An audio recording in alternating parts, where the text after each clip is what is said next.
Salam sejahtera dan salam Malaysia Madani bersama saya Konstantin Pahlawan dalam Berita Pagi Sabah edisi Khamis 29 Ogos. Tabung Pendidikan Negeri Sabah TPNS telah membelanjakan RM6 juta untuk bantuan pembiayaan pendidikan kepada lebih 5,000 pelajar B40 dan M40 sejak ia diperkenal Jun tahun lalu. Exco Pendidikan Negeri Datuk Dr. Muhammad Arifin Muhammad Arif yang juga Menteri Sains, Teknologi dan Inovasi berkata, sehingga kini TPNS mempunyai dana lebih RM50 juta. Pembiayaan bukan sahaja kepada pelajar lepasan Sijil Pelajaran Malaysia SPM dan Sijil Tinggi Persekolahan Malaysia STPM yang baru memulakan sesi pengajian, malah kepada penjawat awam negeri atau persekutuan yang melanjutkan pendidikan di Institut Pengajian Tinggi Awam atau swasta. Dan baru tadi kita bermesyuarat ramai yang kita luluskan. Mereka yang belajar sambil bekerja, ada yang ambil master, ada yang mengambil diploma pendidikan untuk menambah ikhtisas mereka, dan kita bantu karena kita memerlukan guru-guru dan memerlukan bidang-bidang yang menjadi fokus kepada negeri kita. Datuk Dr. Muhammad Arifin ditemui media dalam majlis penyerahan bantuan TPNS di Wisma Pendidikan Kota Kinabalu. Seramai 40 pelajar menerima bantuan TPNS ini. Sementara itu, Datuk Dr. Muhammad Arifin memberitahu cadangan memasukkan sejarah Hari Sabah ke dalam silibus pembelajaran buku teks sejarah di sekolah rendah dan menengah di negara ini telah dibawa ke dalam mesyuarat Kluster Pendidikan Negeri Sabah. Antara yang dicadang dimasukkan dalam silibus itu adalah Citra Sejarah Negeri Sabah.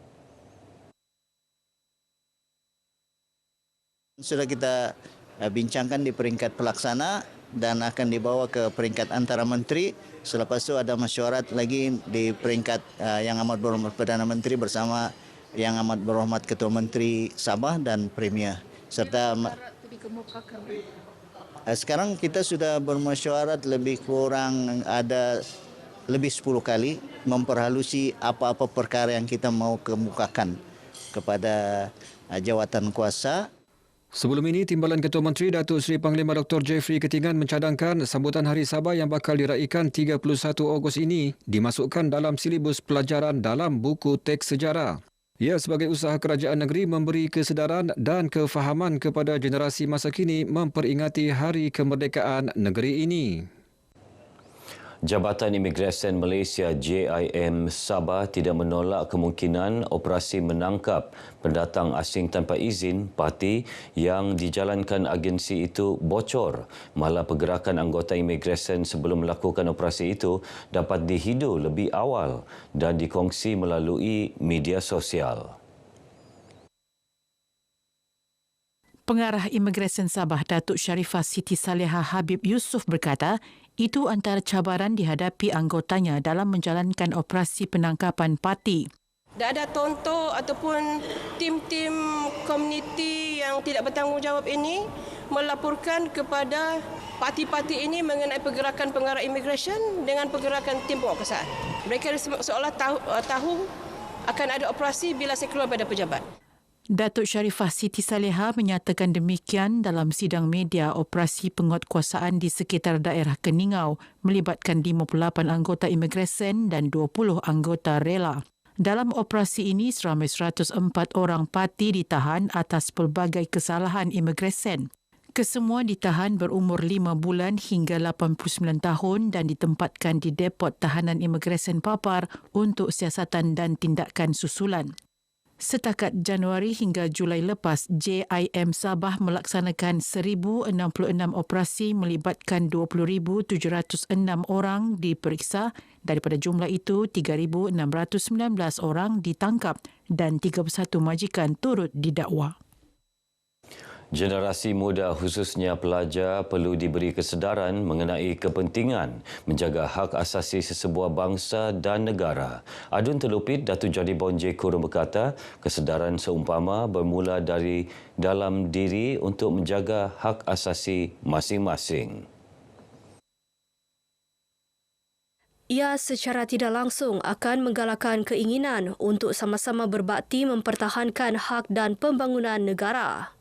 Kita mengharapkan anak-anak kita sudah tahu mengenai dengan hak-hak mereka, termasuklah ibu-ibu bapa yang akan terus mengetahui hak-hak supaya anak-anak ini kita boleh terus bantu berkembang dalam pelbagai aspek. Datuk Johnny Bond ditemui RTM dalam program Suhakam bersama masyarakat Telupit di Dewan Serbaguna Daerah Telupit.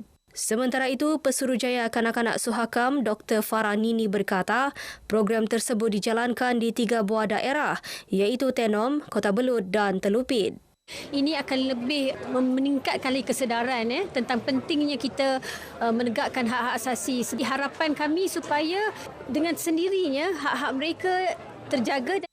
Program sehari ini diisi dengan ceramah dan pameran daripada pelbagai agensi awam di daerah berkenaan. Pelbagai perancangan dilaksana Pejabat Pendidikan Daerah PPD Sandakan bagi meningkatkan lagi kualiti dan pentadbiran pendidikan di daerah itu termasuk pembangunan fasiliti dan akademik.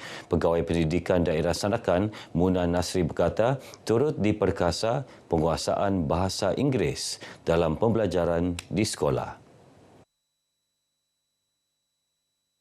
Muna menyatakan demikian kepada pemberita selepas kunjungan hormat terhadap Yang di-Pertuan Negeri Tun Dr. Johar Dato' Mahiruddin di Istana Seri Kinabalu. Kunjungan ini bagi memaklumkan Tun Dr. Johar perkembangan terkini pendidikan di bawah kendalian Pejabat Pendidikan Daerah Sandakan. Beliau juga memaklumkan Tun Dr. Johar bahawa Sekolah Menengah Kebangsaan Perempuan dan Sekolah Menengah Kebangsaan Agama Tun Johar tersenarai antara 10 sekolah mendapat keputusan terbaik SPM 2023 selain pencapaian 100% STPM oleh SMK Agama Tun Johar. Pertubuhan Perpaduan Etnik Tawau merancang melaksanakan pelbagai program bagi membantu masyarakat, khususnya ahli-ahli persatuan daripada segi kebajikan dan sosioekonomi. Pengerusinya, Ros Naini Herman Husin berkata, ini sesuai dengan matlamat penubuhan persatuan selain memperkukuh perpaduan antara etnik dan kaum di negeri ini. Rosnaini berkata dalam masa terdekat ini, pertubuhan itu akan mengadakan program Kibar Jalur Gemilang dan program pelbagai makanan etnik sempena sambutan Hari Malaysia. Beliau ditemui pemberita selepas mengadakan kunjungan hormat terhadap isteri Yang di-Pertuan Negeri, Puan Haja Nurlida Tan Sri RM Jasni di Istana Seri Kinabalu. Setakat ini terdapat lebih 100 orang ahli daripada pelbagai etnik telah mendaftar dalam pertubuhan tersebut. Borneo International Halal Exhibition 2024 BOHEX akan diadakan 21 hingga 25 Disember depan di Pusat Konvensyen Antarabangsa Sabah SICC Kota Kinabalu. Program disertai beberapa buah negara antaranya China, Brunei Darussalam, Indonesia selain negeri Sarawak dan Semenanjung Malaysia. Pengerusi BOHEX Datuk Abdul Hakim Gulam Hassan berkata objektif utama BOHEX untuk mempromosikan produk dan perkhidmatan berkaitan halal dalam kalangan masyarakat.